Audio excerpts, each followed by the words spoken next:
കരിയറിലെ ഏറ്റവും നല്ലൊരു കഴിഞ്ഞ 3-4 മാസമാണ് എൻ്റെ ലൈഫിൽ ഉണ്ടായിരുന്നത്. അപ്പോൾ നമ്മുടെ IPL നിന്നാണ് തുടങ്ങിയത്. അപ്പോൾ IPL നല്ലപോലെ ചെയ്യാൻ പറ്റി. നമ്മുടെ വിചാരിച്ചത്ര ഫൈനലിൽ എത്താൻ പറ്റില്ല ടീമിന്, പക്ഷേ കുഴപ്പമില്ലാത്തൊരു പെർഫോമൻസ് ടീമിനും എനിക്കും കാഴ്ചവെക്കാൻ പറ്റി. അത് കാരണം വേൾഡ് കപ്പിലൊരു സ്ഥാനം കിട്ടിയത് വലിയൊരു ഡ്രീം സക്സസ് ആയിട്ടാണ് എനിക്ക് കണ്ടത്. അപ്പോൾ കുറേ വർഷങ്ങൾ കൊണ്ട് പണ്ട് കളിക്കുമ്പോഴൊക്കെ ഇന്ത്യ ടീമിന് കളിക്കണമെന്നായിരുന്നു ആഗ്രഹം. പിന്നെ ഇന്ത്യ ടീമിന് കളിച്ചു കഴിഞ്ഞിട്ട് ഇനി എന്ത് എന്നുള്ളൊരു ചോദ്യത്തിൻ്റെ ഒരു ഉത്തരമായിരുന്നു വേൾഡ് കപ്പ് ടീമിൽ കയറണമെന്ന്.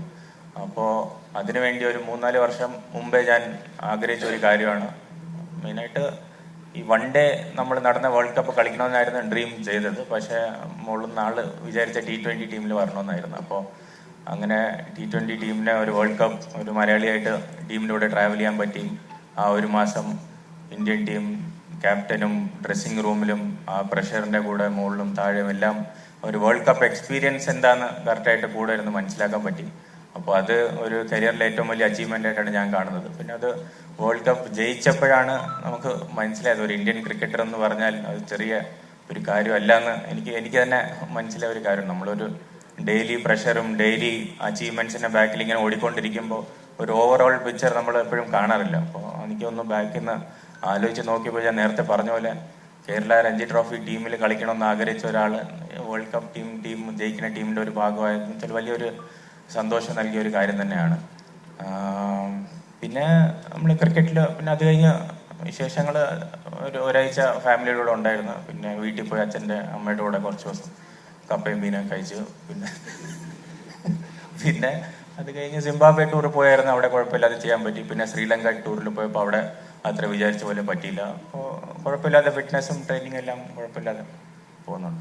സഞ്ജു, BCCI ഇപ്പോൾ നമ്മുടെ ക്രിക്കറ്റ് താരങ്ങൾ ആഭ്യന്തര ക്രിക്കറ്റിൽ കളിക്കണം എന്നുള്ളത് ഒരു നിശ്ചിതമായിട്ടുള്ള വ്യവസ്ഥിതിയായിട്ട് വെച്ചിരിക്കുകയാണല്ലോ. അപ്പോൾ സഞ്ജു 2020 ടീമിലുണ്ട്, ഏകദിന ടീമിലുണ്ട്. വൈറ്റ് ബോൾ ക്രിക്കറ്റാണ് സഞ്ജു കൂടുതലും ഫോക്കസ് ചെയ്യുന്നത്. റെഡ് ബോൾ ക്രിക്കറ്റിലേക്ക്, ടെസ്റ്റ് ക്രിക്കറ്റിലേക്ക് സഞ്ജുവിന്റെ ഇന്ത്യൻ ടീമിലേക്ക് വരണം, അങ്ങനെ ആ ഒരു ആഗ്രഹത്തിന് വേണ്ടിയിട്ട് സഞ്ജു എന്തൊക്കെ പ്രവർത്തനങ്ങളാണ്, അല്ലെങ്കിൽ സഞ്ജുവിന്റെ ആഗ്രഹത്തിന് സഞ്ജു എന്തൊക്കെ ചെയ്യാനാണ് ആഗ്രഹിക്കുന്നത് റെഡ് ബോൾ ക്രിക്കറ്റിലേക്ക്? കണ്ടതിൽ സന്തോഷം. കുറെ നാളായി കണ്ടിട്ട്. നമ്മള് എല്ലാവരും കാണുമ്പോൾ വൈറ്റ് ബോൾ ടീമിലേക്ക് കിട്ടുന്നുള്ളൂ, സഞ്ജു വൈറ്റ് ബോൾ ആയിരിക്കും ഫോക്കസ് ചെയ്യുന്ന കൂടുതലെന്നുള്ളൊരു സംസാരം ഉണ്ടാവും. പക്ഷെ ഞാൻ കുറെ വർഷങ്ങളായിട്ട് രഞ്ജി ട്രോഫി കേരളത്തിന് വേണ്ടി എല്ലാ മാച്ചസും പറ്റുന്ന എല്ലാ മാച്ചും കളിക്കുന്നുണ്ട്, അവൈലബിൾ ആവുന്ന മാച്ചസ് കളിക്കുന്നുണ്ട്. അപ്പോൾ എൻ്റെ ഒരു പ്രായം വെച്ച് നോക്കുമ്പോൾ ഒരു ഫോർമാറ്റ് ഫോക്കസ് ചെയ്യുന്ന ആളല്ല ഞാൻ. 3 ഫോർമാറ്റും ഇന്ത്യക്ക് വേണ്ടി കളിക്കണമെന്ന് ആഗ്രഹിച്ച് അതിനുവേണ്ടി പ്രാക്ടീസും ട്രെയിനിങ്ങും ചെയ്യുന്ന ഒരാളാണ്. അപ്പോൾ 3 ഫോർമാറ്റിന് വേണ്ടിയും പെർഫോം ചെയ്യാനും അതിനനുസരിച്ചുള്ള കാര്യങ്ങളൊക്കെ ചെയ്യുന്നുണ്ട്. അപ്പോൾ വൈറ്റ് ബോൾ മാത്രമല്ല റെഡ് ബോളും കളിക്കാൻ ആഗ്രഹമുണ്ട്. അടുത്ത രഞ്ജി സീസണിന് വേണ്ടിയിട്ടുള്ള ഒരു കേരളത്തിന്റെ ഒരു ചാൻസ്, കാരണം കഴിഞ്ഞ 2-3 രഞ്ജി സീസണുകളിലായിട്ട് നമ്മൾ നല്ല പെർഫോമൻസ് ആണ് കേരളം ടീം എന്ന നിലയ്ക്ക് വളരെയധികം മുന്നോട്ട് വരുന്നുണ്ട്.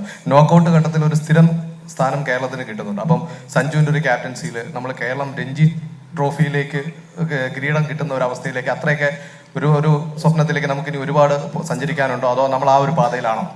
ഓൾമോസ്റ്റ് ഭയങ്കര അടുത്താണ്. അപ്പോൾ നമ്മൾ പണ്ട് കളിക്കുമ്പോൾ കേരളം ക്വാളിഫൈ ചെയ്യുന്നത് ഒരു സ്വപ്നമായിട്ടാണ് കണ്ടുകൊണ്ടിരുന്നത്. പക്ഷെ ഇപ്പോൾ നമ്മൾ ഫൈനൽ കളിക്കണം, ട്രോഫി ജയിക്കണം എന്നാണ്.